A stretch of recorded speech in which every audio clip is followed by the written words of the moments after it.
Everyone. I hope so you all will be great. If you know all that we have started a series from basic English grammar to advanced English grammar और उसमें हमने tenses को start किया है जिसमें हमने दो tenses को कंप्लीट कर चुके हैं past indefinite and present indefinite and I hope so you would have practised a lot with those tenses और आपको कुछ ना कुछ बेसिक उन दो टेंसेस का बेसिक समझ में आ गया होगा। अगर वो उन टेंसेस के आप अच्छे तरीके से प्रैक्टिस कर रहे हैं तो I hope so you have started a bit of speaking English too with your friends, with your family members and with those who are connected to you. आए आपकी इंग्लिश को एक और बूस्टअप देते हैं। आज हम सीखते हैं future simple tense. Future simple tense को समझने से पहले I have written these three words think, plan and decide. अगर ये तीन वर्ड्स आपको अच्छे तरीके से समझ में आ गए तो ये समझ लें कि आपको तीन टेंसेस समझ में आ गए। अभी तो आप उन तीनों वर्ड्स को सुनकर देखकर ये कंफर्म हो गए होंगे कि सर ये चीजें तो हमें आती हैं कि what is thinking, what is planning and what is deciding, मगर हमें इनको अच्छे तरीके से समझना है। Let me give you an example. मैं आपको एक एग्जांपल देता हूं इन तीन चीजों को समझाने के लिए, उसके बाद हम फ्यूचर सिंपल टेंस को करते हैं। फॉर एग्जांपल, एक आपका दोस्त है, वो आपको कह रहा है कि आओ नारायण और कागन घूमने चलते हैं, और आपने कहा ठीक है। जब दूसरे दिन मिले तो उन्होंने कहा कि आपने पूछा कि आपने कल कहा था कि नारायण कागन चलेंगे घूमने के लिए, तो अभी आप नहीं चल रहे क्यों? तो उसने कहा यार मैं तो भूल गया, मुझे तो याद ही नहीं कहाँ चलना है। अब दूसरी दफा उन्होंने वही कहा कि यार इस दफा पक्का चलेंगे, 10 दिन के लिए 15 दिन के लिए पक्का चलेंगे, इस मंथ में चलेंगे, 15 दिन के लिए चलेंगे, वापस आएंगे। जब वो महीना आया तो आपने पूछा कि यार वो जो आपने प्लान बनाया था, तो वो कहेगा यार अभी तो मैं बड़ा मसरूफ हूं, नहीं चल सकता। तो अब गुस्सा हो जाए। फॉर एग्जाम्पल, अब तीसरे दिन वो आपके पास आए 2 टिकट के साथ, ओके कि भाई ये तुम्हारा टिकट, ये मेरा टिकट, अब चलते हैं, इतने दिन की है, यहाँ हमारा रूम बुक है, व्हाट्सएवर, हम इतने दिन चल के घूम के आ जाएंगे। अभी जो 3 मुख्तलिफ एग्जाम्पल दिए, एक में हमने सिर्फ डिस्कशन की कि चलते हैं, वो है हमारी सोच, जिसके लिए कोई प्लानिंग नहीं है, कोई डिसीजन नहीं है, जस्ट एक आपका पॉइंट ऑफ व्यू है, जस्ट आपकी एक सोच है। उसके लिए आपका एक्शन, आपकी एफर्ट जीरो है, जस्ट आपका बेटे बेटा एक ख्याल आ गया, वो आपकी होती है थिंकिंग। प्लान क्या होता है? कोई चीज हो रही है, उसके लिए आप थोड़ी सी स्ट्रगल कर रहे हैं, थोड़ी सी एफर्ट्स कर रहे हैं, थोड़े से स्टेप्स ले रहे हैं, पर उसके लिए आप कंफर्म नहीं है कि you are going to do it और not do it, but you have just taken start of it.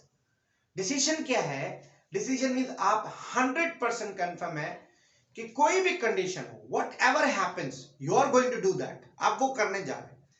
ये डिफरेंट है थिंक, प्लान और डिसाइड के। अगर ये तीनों चीजें आपको समझ में आ गई हैं तो future simple tense, use of going to और प्रेजेंट कंटीन्यूअस टेंस तीनों आपको समझ में आ गए हैं। अब जब यूज ऑफ गोइंग टू या प्रेजेंट कंटीन्यूअस हम पढ़ेंगे तो आई होप सो आपको बहुत अच्छे तरीके से समझ में आ जाएगा। अब फ्यूचर सिंपल टेंस हम बेसिकली इस्तेमाल इन एक्शंस के लिए करते हैं जो फ्यूचर में, जिनके लिए सिर्फ हम सोचें, उनके लिए हम सोच बनाएं। आया वो फ्यूचर के इवेंट्स हैं, फ्यूचर का कोई स्केड्यूल है, या कोई भी चीज है जो फ्यूचर में होगी और वो फ्यूचर में होनी है, बट उसके लिए सिर्फ हम सोचें, उसके लिए कोई प्लानिंग नहीं, कोई डिसीजन नहीं, जस्ट हमारे थॉट्स हैं, उसके लिए हम उसके लिए सोच रहे हैं कि हम ये करेंगे। मैंने एक वर्ड लिखा है जिसे कि हमारा वर्ड है इंटेंट। हमने सिर्फ उनका इरादा किया है, but we physically and mentally are not going to do that. Like for example, अगर कल एक मैच है और मुझे कोई दोस्त कह रहा है कि यार कल मैच है, चले देखने, तो मैं कह रहा हूं yes we will go there या we will watch the match, और दूसरे दिन कुछ ऐसी चीज हो जाए वो मैं नहीं दे सकता क्योंकि मुझे कंफर्म नहीं है कि either it is going to happen या नॉट, तो मैं कंफर्म नहीं हूं कि जाऊंगा नहीं जाऊंगा। तो फ्यूचर सिंपल टेंस हम ऐसे सेंटेंसेस के लिए लगाते हैं जिनमें आप कंफर्म नहीं हो, आपकी कोई प्लानिंग नहीं हो, सिर्फ और सिर्फ आपकी एक सोच बनी हुई हो कि भाई ये चीज करनी है, आप इंटेंड हैं, इरादा रखते हैं, but you have not done any effort, you have not done any service to that कि चलो ये लाजमन करना है। नहीं, लाजमन करने वाला नहीं, एक सोच आपने बनाई है। इसके लिए डेफिनेशन मैंने लिखी है, it is the tense which shows the action which will happen in future and for the action we just think about, no plan no decision. कुछ बुक्स के अंदर जरूर लिखे हुए होते हैं कि प्लान फॉर फ्यूचर इवेंट्स और व्हाटसएवर, हम वो एक वर्ड के तौर पे लिखे हुए होते हैं, बट एक्चुअली उसके लिए होती है कि एक सोच हम बनाते हैं किसी इवेंट के लिए जो फ्यूचर में होगा। लाइक फॉर एग्जांपल हम कह सकते हैं this event will took place. अब ओके, विल टुक प्लेस होगा, ओके, बट इसके लिए हमें कंफर्म नहीं है कि it will definitely take place और not, it will take place, ठीक है। तो this event will take place, अब हम तो कह रहे हैं विल टेक प्लेस, पर हमें कंफर्म नहीं कि ये होगा कि नहीं होगा।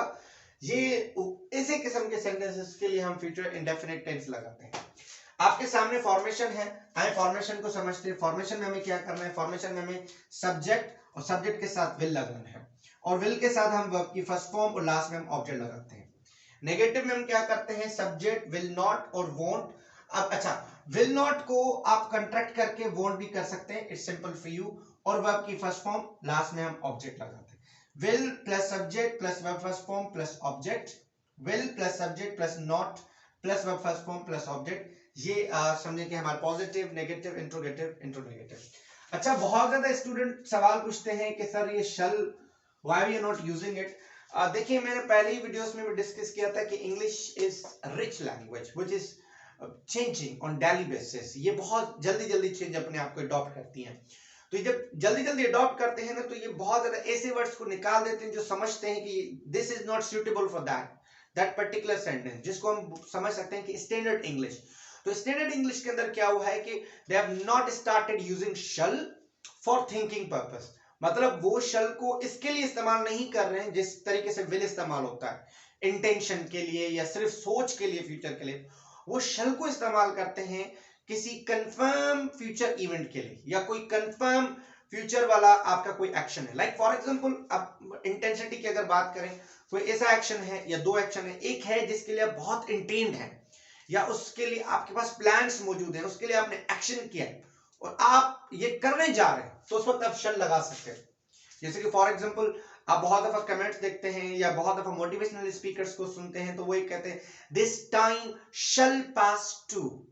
अब उन्होंने क्या लगाया होता है, शल पास टू। अब शल पास टू का मतलब क्या है, ये वक्त भी गुजर जाएगा। अब ये लाजमन है कि ये वक्त भी गुजर जाएगा, राइट।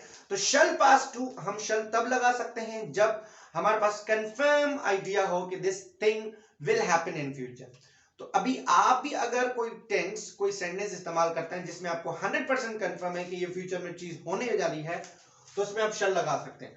नॉर्मली आप विल लगाएंगे जिसके लिए आपने सिर्फ सोचा हुआ है। मैंने ये प्रैक्टिस सेंटेंस आपके लिए लिखे हैं, जैसे कि I will read this novel, मैं ये नॉवेल पढ़ूंगा। अब मेरी एक सोच है, अब मुझे टाइम मिलता है नहीं मिलता, it basis on the condition. I will not read this novel. Will I read this novel? Will I not read this novel? मैं नॉवेल पढ़ूंगा, मैं नॉवेल नहीं पढ़ूंगा, क्या मैं नॉवेल पढ़ूंगा, क्या मैं नॉवेल नहीं पढ़ूंगा। बहुत ज्यादा सेंटेंसेस बना सकते हैं। लाइक फॉर एग्जांपल हो गया, मैं एक नॉवेल लिखूंगा, I will write a novel. मैं एक नॉवेल नहीं लिखूंगा, I will not right a novel. क्या मैं एक नॉवेल लिखूंगा, will I right a novel. क्या मैं एक नॉवेल नहीं लिखूंगा, will I not right a novel. ये इसकी प्रैक्टिस सेंटेंसेस है। ये मैंने सिर्फ आपको एग्जांपल दिया है। आप इसके ऊपर बहुत ज्यादा प्रैक्टिस कर सकते हैं, and you can make your language vast by practising these sentences. और फ्यूचर सिंपल टेंस या फ्यूचर इंडेफिनिट का एक वास्ट यूज है हमारी लैंग्वेज के अंदर, डेली बेसिस लैंग्वेज के अंदर। अच्छा, इसके नीचे मैंने एक दो समझें कि टिप्स दी हैं या दो यूजेजेस के साथ फ्यूचर सिंपल टेंस को इस्तेमाल किया है, ताकि आपकी इंग्लिश के अंदर एक ब्यूटी आ जाए और आपको एक लगना शुरू हो जाए कि okay, English is easy for us.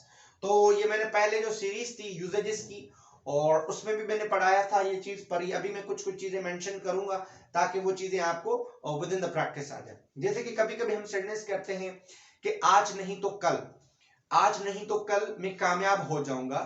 या हम कभी कभी सेंटेंस बोलते हैं आज नहीं तो कल मैं इंग्लिश बोलूंगा। या कभी कभी हम सेंटेंस बोलते हैं कि आज नहीं तो कल मैं मोबाइल फोन ले लूंगा। तो अब आज नहीं तो कल, उनके लिए हम क्या लगाते हैं, सूनर और लेटर। सूनर और लेटर हमेशा फ्यूचर सिंपल टेंस के साथ आता है। तो हम कहते हैं सूनर और लेटर, आज नहीं तो कल I will speak English. Sorry, sooner और later I will speak English, आज नहीं तो कल मैं इंग्लिश बोल लूंगा। जब हमारे पास दूसरा वर्ड है कम वॉट में, हम कम वॉट में इस्तेमाल करते हैं कुछ भी हो जाए। जैसे कि हम अपनी सिंपल इंग्लिश लैंग्वेज के अंदर इस्तेमाल करते हैं व्हाट एवर हैपेंस। अब अगर हम स्टैंडर्ड इंग्लिश या बिट नेटिव इंग्लिश की तरफ जाएं तो उसमें हम इस्तेमाल करते हैं व्हाट कम व्हाट में, कुछ भी हो जाए। हमारे पास वर्ड है कम व्हाट में, कुछ भी हो जाए, I will buy an iPhone, मैं आईफोन खरीदूंगा। कुछ भी हो जाए मैं इंग्लिश सीखूंगा। कम व्हाट में आई विल लर्न इंग्लिश। तो उम्मीद है कि आपको फ्यूचर इंडेफिनिट टेंस बहुत अच्छे तरीके से समझ में आया होगा। तो आपको सिर्फ यही रिक्वेस्ट है कि पिछले बेसिक से हम सीरीज बनाना शुरू किया है। अगर आप बहुत अच्छे तरीके से इंग्लिश सीखना चाहते हैं तो इस सीरीज से कनेक्टेड रहें। और अगर आपने पिछली कोई वीडियो भी नहीं देखी, लेक्चर नहीं देखा, तो आप जाएं पीछे वाले वीडियोस को देखें ताकि आपको एक बहुत अच्छे तरीके से अंडरस्टैंड आए।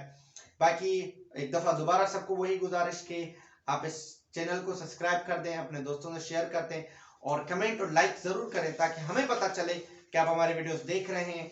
अच्छा, और कोई भी आपको सजेशन है, कोई भी आइडिया है, you are most welcome to just suggest us. या कोई चीज आप पढ़ना चाहते हैं या कोई चीज आप हमें चाहते हैं कि हम आपको पढ़ाएं या वो चीज हम ऐड करें इस सीरीज के अंदर, you can just share your advices down this comment box. Thank you very much for watching us. खुदा हाफिज।